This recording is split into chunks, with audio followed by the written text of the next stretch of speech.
ಆಮೇಲೆ ಇವತ್ತು ನಿಮಗೆ ಆ 5 types of developments in children, last time ಹೇಳಿದ್ದೆ. 5 ಥರದ ವಿಕಾಸಗಳಾಗಬೇಕು ನಿಮ್ಮಲ್ಲಿ. ಏನೇನು? Physical, intellectual, moral, emotional and spiritual. 5 ಥರದ ಬೆಳವಣಿಗೆ ಆಗಬೇಕು. ಶಾರೀರಿಕ, ಬೌದ್ಧಿಕ, ಆಮೇಲೆ ಬೌದ್ಧಿಕ ಮಾಡ್ಬೋದು, ಮನಸ್ಸು ಎರಡು ಸೇಮ್. ಮಾರಲ್ ನೈತಿಕ, ಭಾವನಾತ್ಮಕ ಮತ್ತು ಆಧ್ಯಾತ್ಮಿಕ. ಈ 5 ಬೆಳವಣಿಗೆ. ಶರೀರ ನೋಡಿ, ಬೆಳಿಗ್ಗೆ ಎಕ್ಸಸೈಸ್ ಹೇಗೇಗೋ ಮಾಡ್ತಾಯಿರ್ತೀರಿ. ನಾನು ಯೋಗಾಸನಕ್ಕೆ ಹೋಗೋ ಮುಂಚೆ 2 ಸರ್ತಿ ಎಕ್ಸಸೈಸ್ ಮುಗಿಸ್ಬಿಟ್ಟಿರ್ತೀನಿ. 2 ಸರ್ತಿ, 3ನೇ ಸರ್ತಿಗೆ ಅಲ್ಲಿ ಹೋಗ್ತೀನಿ. ಇಲ್ಲದೇ ಶರೀರ ಅದನ್ನು ಸ್ಟ್ರೇಟಾಗಿ ಅಲ್ಲಾಡದೆ ಕೂತ್ಕೊಳ್ಳೋಕೆ ಬರಲ್ಲ ನೋಡಿ. ನೆಕ್ಸ್ಟ್ ಟೈಮ್ ಬಂದಾಗ ಎಲ್ಲರೂ ನೀಟಾಗಿ ಈ ಥರ ಕೂತ್ಕೊಳ್ಳೋಕ್ಕಾಗಬೇಕು, ಸ್ಟ್ರೇಟಾಗಿ ಅಲ್ಲಾಡದೆ. ಕ್ಲಾಸ್ ಸ್ಟಾರ್ಟ್ ಆಗಿದ ತಕ್ಷಣ ಎಂಡ್ ಆಗೋವರೆಗೂ ಹೀಗೆ ಇರಬೇಕು. ಅದೆಲ್ಲ ಹೋದ್ಮೇಲೆ ಮನಸ್ಸು ಸ್ಥಿರ ಮಾಡಿಕೊಂಡಲ್ಲಿ ಮನೇಲೆಲ್ಲ ಅಭ್ಯಾಸ ಮಾಡ್ಕೊಳ್ಬೇಕು. ಇದು ಓದೋಕೆ ಕೂತ್ಕೋಬೇಕು, ಚೇರಲ್ಲಿ ಕೂತ್ಕೋಬೇಕಾದ್ರೆ ಬುಕ್ಸ್ ಎಲ್ಲ ಇಟ್ಕೊಂಡು ಸ್ಟ್ರೇಟಾಗೇ ಕೂತಿರ್ಬೇಕು. ಆ ಥರ ಕ್ವಶ್ಚನ್ ಮಾರ್ಕ್ ಥರ ಕೂತ್ಕೋಬಾರ್ದು. ಕ್ವಶ್ಚನ್ ಮಾರ್ಕ್ ಥರ ಕೂತಿದೆಯಾ? ಸ್ಟ್ರೇಟ್, ವೇಸ್ಟ್ ಮುಂದೆ ಮಾಡ್ಕೋಬೇಕು. ವೇಸ್ಟ್ ಇದು ಸ್ಟ್ರೇಟಾಗಿ ಅದು ಸ್ಟ್ರೇಟಾಗಿ ಕೂತ್ಕೊಳ್ಳೋದು ಅಭ್ಯಾಸ ಮಾಡಿ. ಬೆನ್ನೆಲುಬಿಂದ ಇದು ಸ್ಟ್ರೇಟಾಗಿರಬೇಕು, ಹಿಂದೆ ಅಲ್ಲ ಮುಂದೆನೂ ಅಲ್ಲ, ಸ್ಟ್ರೇಟಾಗಿ. ಅದೆಲ್ಲ ಆಮೇಲೆ ಎಕ್ಸಸೈಸು ಶರೀರಕ್ಕೆ. ಸಂಜೆ ಹೊತ್ತು ಆಟ, ಬೆಳಿಗ್ಗೆ ಹೊತ್ತು ಎಕ್ಸಸೈಸು. ಇದು ಮಾಡಿಕೊಂಡ್ರೆ ಫಿಸಿಕಲ್ ಡೆವಲಪ್ಮೆಂಟ್ಗೆ ಆರೋಗ್ಯವಾದ ಆಹಾರ, ಫುಡ್, ಫೈನ್ ಫುಡ್. ಯಾವುದು ನಿಮಗೆ ನರಿಷ್ಮೆಂಟ್ ಕೊಡುತ್ತೋ, ಏನೇನೋ ಜಂಕ್ ಫುಡ್ ಅಲ್ಲ, ಅದೆಲ್ಲ ಒಳ್ಳೊಳ್ಳೆ ಫೈನ್ ಫುಡ್ಗಳು, ವೆಜಿಟೇಬಲ್ಸು, ಅದು ಇದು. ಮನೆಯಲ್ಲಿ ಹಿರಿಯವ್ರು ಏನು ಹೇಳ್ತಾರೋ, ನಿಮ್ಮ ಶರೀರಕ್ಕೆ ಏನು ಒಳ್ಳೆಯದು ಅಂತ ಹೇಳ್ತಾ ಇರ್ತಾರೆ, ಅದನ್ನು ತಗೋತಾ ಇರೋದು. ಆಮೇಲೆ ಹೈಜಿನಿಕ್ ಕಂಡೀಷನ್, ಅಕ್ಕಪಕ್ಕದಲ್ಲೆಲ್ಲ ನೀಟಾಗಿ ಕ್ಲೀನಾಗಿ ಇಟ್ಕೊಳ್ಳೋದು, ಬಟ್ಟೆ ಕ್ಲೀನಾಗಿ ಇಟ್ಕೊಳ್ಳೋದು, ಒಗೆಯೋದು ಡೈಲಿ. ಅದನ್ನೆಲ್ಲ ನೀವೇ ಮಾಡ್ಕೋಬೇಕು. ಫಿಸಿಕಲ್ ಡೆವಲಪ್ಮೆಂಟ್, ಫಿಸಿಕಲ್ಗೆ ಇದಕ್ಕೆ ಎಕ್ಸಸೈಸಸ್ಸು, ಆಮೇಲೆ ಪ್ಲೇ, ಆಟಗಳಲ್ಲೂ ಅಷ್ಟೇ ಎಷ್ಟೊಂದು ಎಕ್ಸಸೈಸ್ ಆಗುತ್ತೆ ಗೊತ್ತಾ. ಯೋಗಾಸನ ಸ್ವಲ್ಪ, ಆಮೇಲೆ ಸರಿಯಾದ ಆಹಾರ, ಟೈಮ್ಲಿ. ಯಾವ್ಯಾವಾಗಲೂ ಏನೋ ನೋಡಿದ್ವಿ, ಹೋಗಿ ಬ್ಯಾಗ್ ಹಾಕ್ಕೊಂಡ್ವಿ, ಅದಾಗಬಾರ್ದು. ಶರೀರದ ಒಂದು ಸೈಕಲ್ಲು ನೀಟಾಗಿ ಬೆಳಿಗ್ಗೆ ಎದ್ದು ಇಲ್ಲಿ ನೋಡಿ ಕರೆಕ್ಟ್ ಟೈಮ್ಗಿರುತ್ತೆ. ಆ ಮನಸ್ಸು ನೀಟಾಗಿ ಕೆಲಸ ಮಾಡ್ತಾ ಇರುತ್ತೆ, ಫಿಸಿಕಲ್ಲು. ಆಮೇಲೆ ಇಂಟೆಲೆಕ್ಚುಯಲು ಸ್ಕೂಲಲ್ಲಿ ಇನ್ಫಾರ್ಮೇಷನ್ ಮಾತ್ರ ಕೊಡ್ತಾರೆ, ನಿಮಗೆ ಬುದ್ಧಿ ಬೆಳವಣಿಗೆ ಆಗಕ್ಕೆ ಕೊಡಲ್ಲ. ಇವತ್ತು ಬೆಳಿಗ್ಗೆ ನೋಡಿ, ನೀವೇ ಏನೋ ಮಾಡ್ತಾ ಇರೋದು. ಅವರು ಇದು ಮಾಡಿದರು ಕೂತ್ಕೊಂಡು, JCB ಸಿರಿಂಜಸ್ ಹಾಕಿ, 4 ಸಿರಿಂಜಸ್ ಹಾಕಿ ಆ JCB ಟುಯ್ ಅಂತ ಎತ್ಕೊಳ್ಳುತ್ತೆ, ಹಿಂಗೆ ಹಾಕತ್ತೆ, ಆ ಕಡೆ ಹೋಗುತ್ತೆ, ಈ ಕಡೆ ಹೋಗುತ್ತೆ. ಆಮೇಲೆ ಅವ್ರು 7 ಜನ ಇದ್ದಾರಲ್ಲ, ಸಪ್ತಋಷಿಗಳು, ಅವ್ರು 7 ಜನ ಸೇರಿಕೊಂಡು ಬಾಣ ಬಿಲ್ಲು ಮಾಡಿದಾರಂತೆ, ಗೊತ್ತೇ ಇಲ್ಲ. ಇವತ್ತು ಬೆಳಿಗ್ಗೆ ಯಾರೋ ಹೇಳಿದ್ರು, ಆ್ಯರೋ ಆ್ಯಂಡ್ ಬೋ, ಇದರದ್ದು ಬಿದಿರಿಂದು, ಅದು ರೇಂಜು. ಅದೆಲ್ಲ ಇಂಟೆಲೆಕ್ಚುವಲ್ಲು, ಅವರವರೇ ಡಿಸೈನ್ ಮಾಡಿ ಅವರವರೇ ಮಾಡೋದು. ಏನೇನೋ ನಾವು ಮಾಡ್ತಿದ್ವಿ ಚಿಕನ್ನಲ್ಲಿ, ಸ್ಪೋಕ್ಸ್ ತೊಗೊಂಡು, ಸೈಕಲ್ ಸ್ಪೋಕ್ಸು ಅದನ್ನು ಶಾರ್ಪ್ ಮಾಡಿ ಒಂದು ಕೊಳವೆಯಲ್ಲಿ ರಬ್ಬರ್ ಬ್ಯಾಂಡು ಇದು ಹೊಡಿತೀವಲ್ಲ ಸೇಮು ಮಧ್ಯದಲ್ಲಿ ಕೊಳವೆ ಹಾಕ್ಬಿಟ್ಟು ಇದನ್ನು ಎಳೆದು ಎಲ್ಲಿ ಬೇಕಾದ್ರೂ ಏಮ್ ಮಾಡ್ಬೋದು. ಸೊ ಅವ್ರು ಬಿದಿರಿಂದು ಇದೇ ಮಾಡಿದಾರಂತೆ. ಅದೆಲ್ಲ ಇಂಟಲೆಕ್ಚುವಲ್ಲು. ಇವಾಗ ಆಶ್ರಮದಲ್ಲಿ ಎಲ್ಲ ಆಲ್ಮೋಸ್ಟ್ ಕನ್ಸ್ಟ್ರಕ್ಷನ್ಸ್ ಎಲ್ಲ ಯಾರೂ ಇಲ್ಲ, ಲೇಬರ್ ಇಲ್ಲದೆ ಮಾಡಿದ್ದೀವಿ. ಆ ಕೆಳಗಡೆ ಎಲ್ಲ ಈ ಕಾಂಕ್ರೀಟ್ಸ್ ಹಾಕೋದು ಅದು ಇದು ಎಲ್ಲ ಡಿಸೈನ್ ನಾವೇ ಡಿಸೈನ್ ಮಾಡ್ಕೋತೀವಿ ಹೇಗಿರಬೇಕು ಎಲ್ಲ. ಆಮೇಲೆ ನಾವೇ ಮಾಡ್ತೀವಿ, ನಮ್ಗೆ ಯಾರೂ ಬೇಕಾಗೋದೇ ಇಲ್ಲ. ಕಾರ್ಪೆಂಟ್ರು ಟೇಬಲ್ ಮಾಡ್ತೀವಿ, ಚೇರ್ ಮಾಡ್ತೀವಿ, ಉಡ್ದು ಎಲ್ಲ. ಅದೆಲ್ಲ ಒಂದು ಸತಿ ನೋಡಿಕೊಂಡ್ರೆ ಇದು ನನ್ನ ಕೈಲಿ ಮಾಡೋಕ್ಕಾಗತ್ತಾ ಅಂತ. ಹೇಗೆ ಮಾಡಿದ್ದಾರೆ ಅವ್ರು, ಯಾರನ್ನ ಮಾಡ್ತಾ ಇರ್ಬೇಕಾದ್ರೆ ನೋಡೋದು ಹೇಗೆ ಮಾಡ್ತಾರೆ ಇದನ್ನು, ನನ್ನ ಕೈಲಿ ಮಾಡೋಕ್ಕಾಗತ್ತಾ. ಆವಾಗ ನಮ್ಮ ಆ ಬೆಳವಣಿಗೆ ಬುದ್ಧಿ ಬೆಳೀತಾ ಇರುತ್ತೆ. ಸಾಮಾನ್ಯವಾಗಿ ಬುದ್ಧಿ ಬೆಳೆಯೋದು 5 ವರ್ಷದವರೆಗೂ, ಆಮೇಲೆ ಜ್ಞಾನ ಬೆಳೆಯುತ್ತೆ, ಬುದ್ಧಿ ಬೆಳೆಯಲ್ಲ. IQ ಸ್ಟೆಬಿಲೈಸ್ ಆಗಿಬಿಡುತ್ತೆ. ಆಮೇಲೆ ಬುದ್ಧಿ ಬೆಳೆಸ್ಬೇಕಾದ್ರೆ ಭಾಳ ಕಷ್ಟ, ಭಾಳ ಎಫರ್ಟ್ಸ್ ಹಾಕಬೇಕಾಗತ್ತೆ.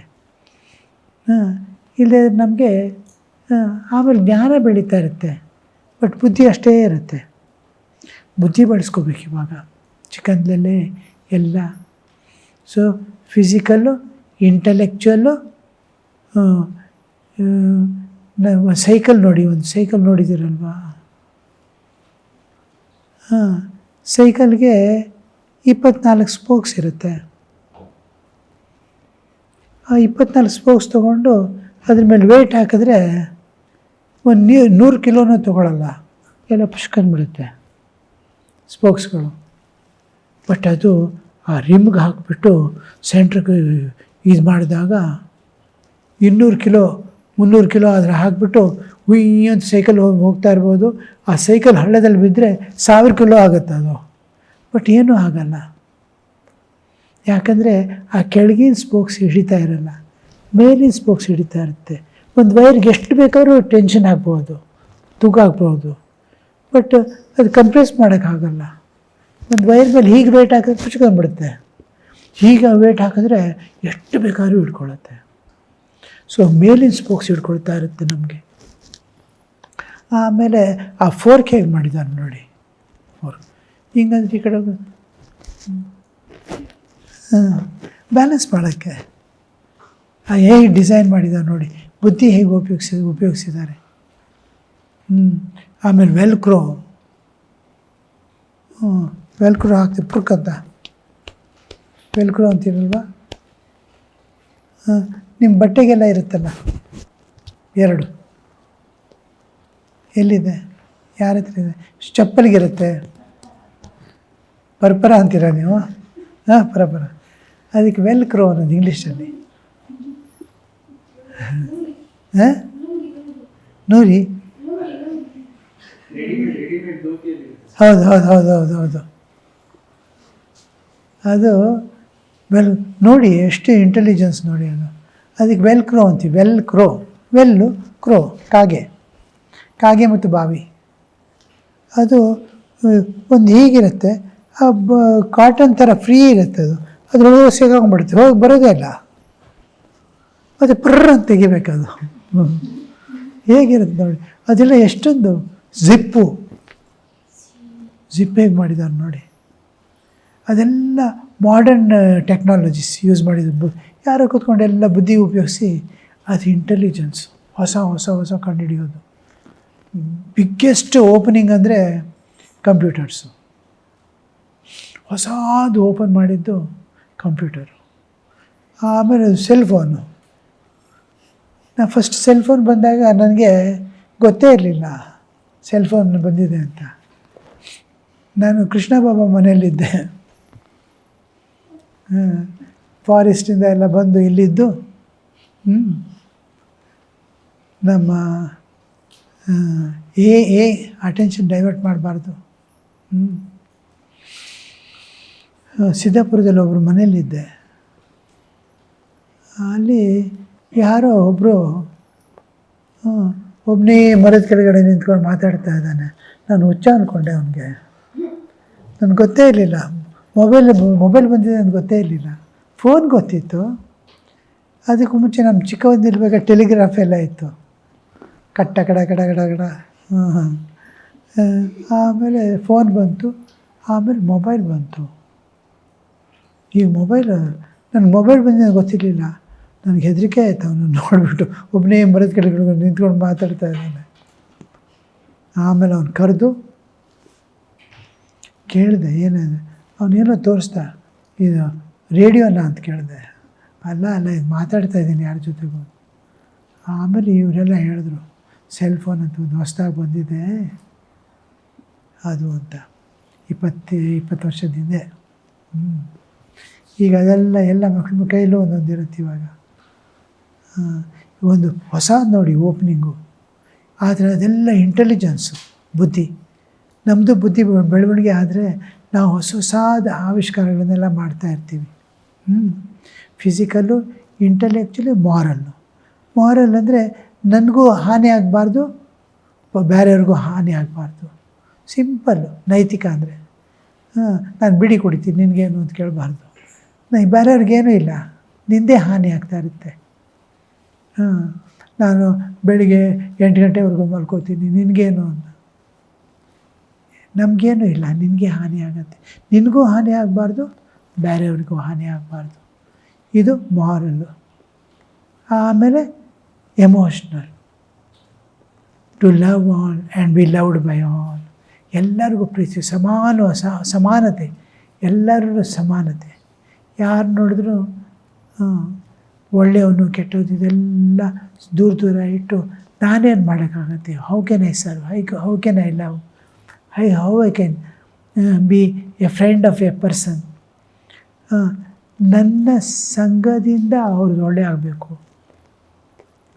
ಆ ಥರ ನನ್ನ ಜೀವನ ಶುದ್ಧವಾಗಿ ಶಾಂತವಾಗಿ ನಾವು ಓಡಾಡ್ತಾಯಿದ್ರೆ ಅವರೂ ಎಲ್ಲರೂ ಅದೇ ಥರ ಜೀವನ ಮಾಡೋಕ್ಕೆ ಶುರು ಮಾಡ್ತಾರೆ. ನಮ್ಮ ಜೀವನ ಪರರ ಜೀವನವನ್ನು ಪರಿವರ್ತನೆ ಮಾಡಬೇಕು. Our life must be such that others life are getting transform by our living. ಅದು ಒಂದು. ಅದು ನೀವು ಎಷ್ಟು ಪ್ರೀತಿಸೋಕ್ಕಾಗುತ್ತೆ. ನಾವು ನಮ್ಮ ಜನರನ್ನು ಚೆನ್ನಾಗಿರೋರು ಒಳ್ಳೆಯವ್ರಿಗೆಲ್ಲ ಪ್ರೀತಿಸಿ ಫ್ರೆಂಡ್ಶಿಪ್ ಮಾಡ್ಕೋತೀವಿ. ಬಟ್ ಅದು ತೆಗೆದುಬಿಟ್ಟು ಎಲ್ಲರಿಗೂ ಸಮಾನವಾಗಿ ನೋಡೋದು.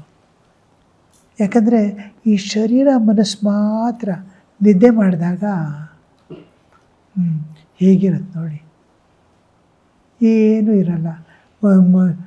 ಚಿಕ್ಕ ಮಕ್ಕಳು ಅಲ್ಲಿದ್ದಾರೆ ನೋಡಿ, ಆ ಥರದ್ದೆಲ್ಲ ಗಲಾಟೆ ಮಾಡಿ ಅದು ಮಾಡಿ ಇದು ಮಾಡಿ ಏನೇನೋ ಹೊಡೆದಾಕಿ ಎಲ್ಲ ಮಾಡಿಬಿಟ್ಟು ಬಂದು ರಾತ್ರಿ ಮಲಗಿದಾಗ ನೋಡಬೇಕು ಅವರು, ಪಾಪ ಅನಿಸತ್ತೆ.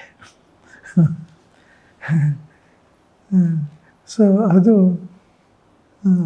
ಅದು ಆವಾಗ ನೋಡಿ ಏನೇನೋ ಮಾಡ್ತಾನೆ ಹೊರಗಡೆ, ಬಟ್ ಒಳಗಡೆ ನೋಡಿ ಶಾಂತವಾಗಿರೋದೊಂದು ಅವಸ್ಥೆ ಇದೆ ನೋಡು.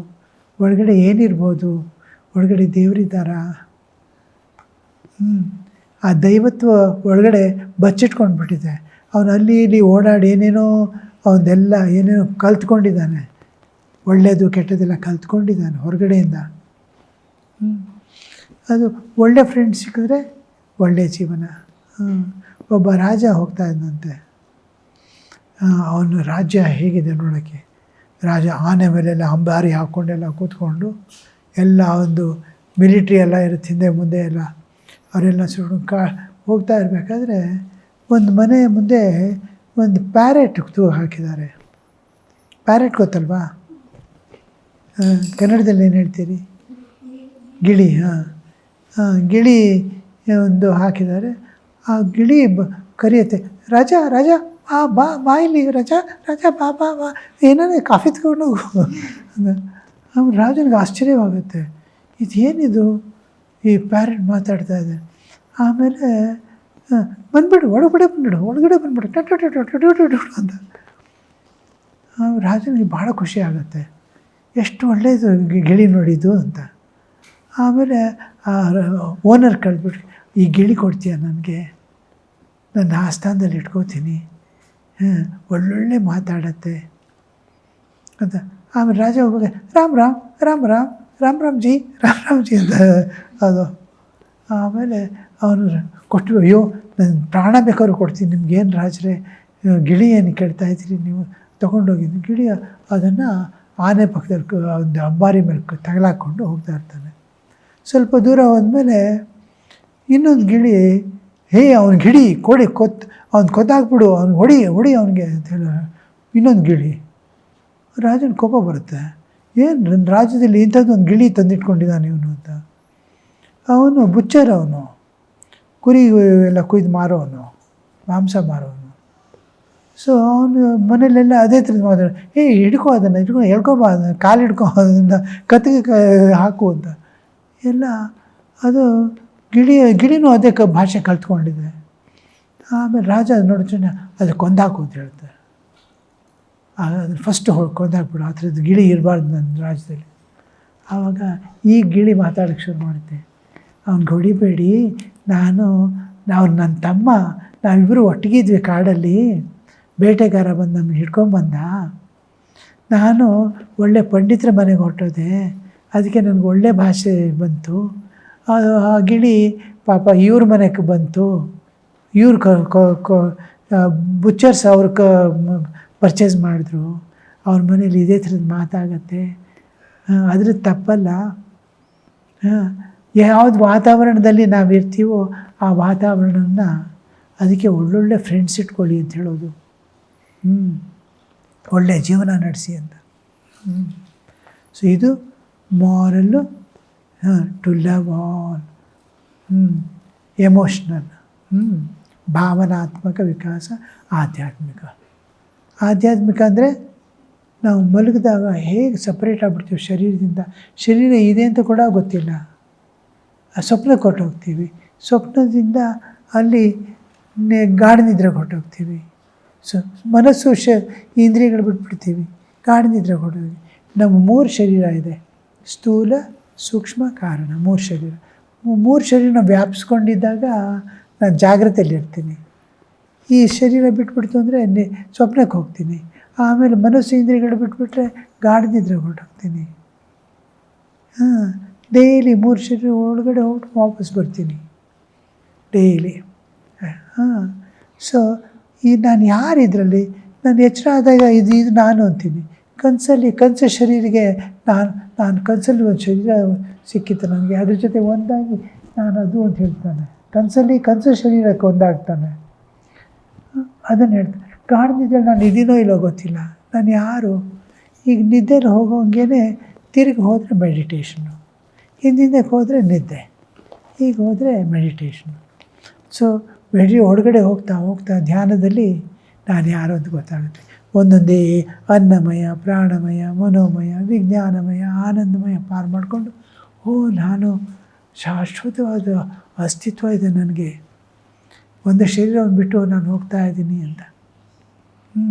ಆ ಆಧ್ಯಾತ್ಮಿಕ ಜಾಗೃತಿ ಆದರೆ ನಿಮ್ಮ ಹಿಂದಿನ ಜನ್ಮಗಳೆಲ್ಲ ಜ್ಞಾಪಕ ಬರುತ್ತೆ, ಯಾರ್ಯಾರ ಮನೇಲಿ ಏನೇನಾಗಿದ್ರಿ ಅಂತ. ಆ ಥರ ನಮ್ಮ ಮೃತ್ಯು ಇಲ್ಲ, ಜನ್ಮ ಇಲ್ಲ, ಇನ್ನೊಂದು ಶರೀರ ಹೊತ್ಕೋತೀವಿ, ತೆಗೆದಾಕ್ತೀವಿ, ಹೋಗ್ತೀವಿ.